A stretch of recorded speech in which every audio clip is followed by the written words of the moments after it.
Bismillahirrahmanirrahim. Assalamualaikum warahmatullahi wabarakatuh. Ketemu kembali dengan kami, Tito Hadisanto, mahasiswa Magister Pendidikan Dasar Universitas Terbuka. Kali ini dalam video diskusi keempat, studi komparatif pendidikan dasar di berbagai negara, yang mengambil tema kali ini adalah tentang integrasi TIK dalam pembelajaran. Sekali lagi terima kasih atas waktu untuk menonton video ini, dan mohon maaf apabila masih ditemukan kekurangan dalam video ini. Mari kita mulai. Mengapa TIK penting dalam pendidikan dasar? TIK atau Teknologi Informasi Komunikasi ini menawarkan potensi besar untuk meningkatkan kualitas pembelajaran di era digital. Selain itu, pendidikan dasar adalah fondasi yang penting bagi perkembangan keterampilan abad ke-21, termasuk di dalamnya adalah kreativitas, pemecahan masalah, dan literasi digital. Kemudian yang ketiga, teknologi memungkinkan pembelajaran yang lebih interaktif, menarik, dan relevan dengan kehidupan sehari-hari siswa. Nah, kemudian apa langkah-langkah konkret yang kita lakukan?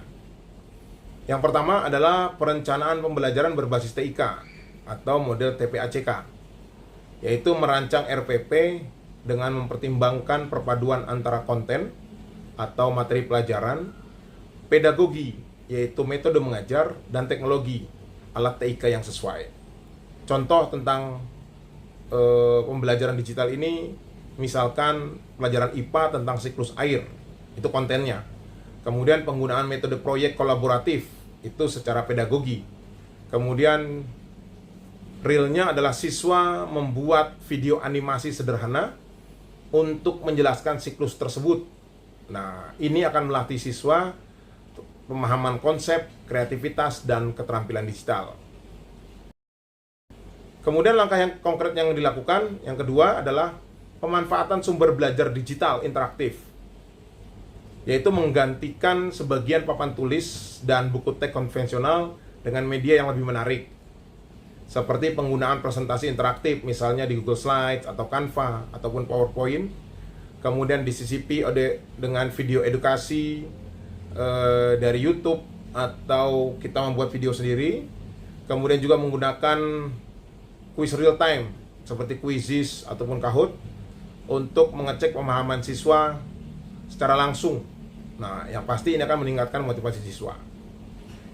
Yang ketiga adalah pengembangan keterampilan dasar siswa. Artinya TIK itu bukan sekedar mata pelajaran terpisah, tetapi integrasi dalam mata pelajaran lain.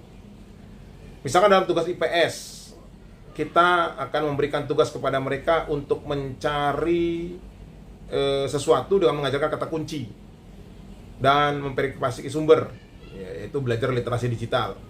Atau tugas bahasa Indonesia, siswa diminta untuk mengarang cerita, dia ketik, kemudian tambahkan ilustrasi digital yang dia ambil dari misalkan YouTube atau lainnya. Ini akan mempercantik tampilan laporan mereka dalam bahasa Indonesia.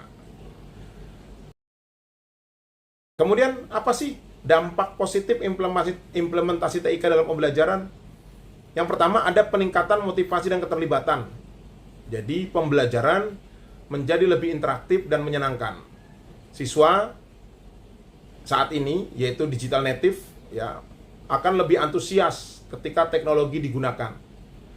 Hal ini terlihat dari peningkatan partisipasi aktif di kelas. Yang kedua, dengan implementasi TIK, ada pengembangan keterampilan abad ke-21. TIK secara langsung melatih keterampilan digital, penggunaan perangkat lunak, internet, ataupun kreativitas mereka dalam pembuatan konten digital, kemudian dalam pemecahan masalah, dan juga kolaborasi antar teman. Dampak positif yang ketiga, mereka siswa memiliki akses sumber belajar yang luas.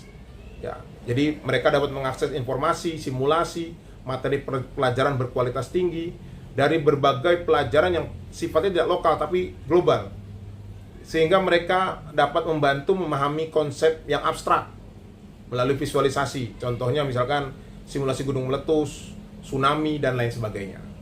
Kemudian dengan implementasi TIK, personalisasi pembelajaran.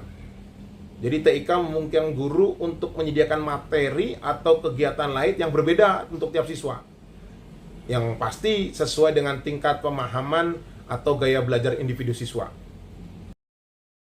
Nah, selain dampak positifnya, kita juga punya tantangan dalam implementasi TIK. Yang pertama yang pasti kesiapan guru atau kemampuan literasi digital guru dan kompetensinya.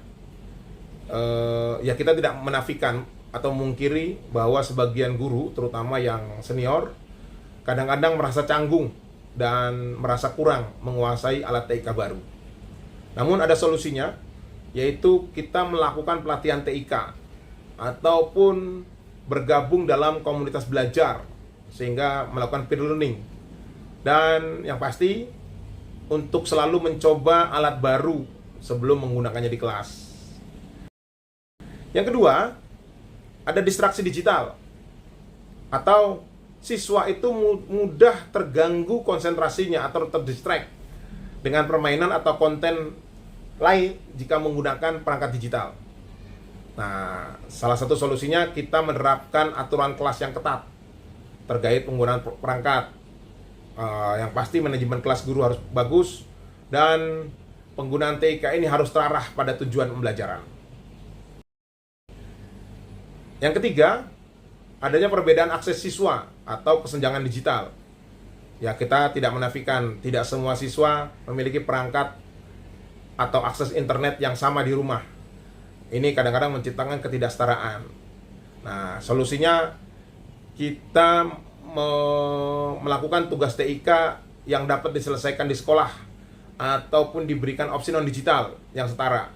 Sehingga pekerjaan rumah yang berbasis TIK selalu bersifat opsional atau pengayaan saja. Nah, kesimpulan dari video ini, yang pertama adalah TIK membuat materi pelajaran menjadi lebih interaktif, visual, dan menarik, yang secara langsung meningkatkan motivasi, keterlibatan, dan pemahaman konsep siswa SD. Yang kedua, integrasi TIK membekali siswa dengan literasi digital dan keterampilan abad ke-21, kreativitas, berpikir kritis, kolaborasi, dan komunikasi, yang mutlak diperlukan untuk kesuksesan akademis dan karir mereka di masa depan. Mudah-mudahan video ini berguna. Kurang lebihnya mohon maaf. Terima kasih atas perhatiannya. Wassalamualaikum warahmatullahi wabarakatuh.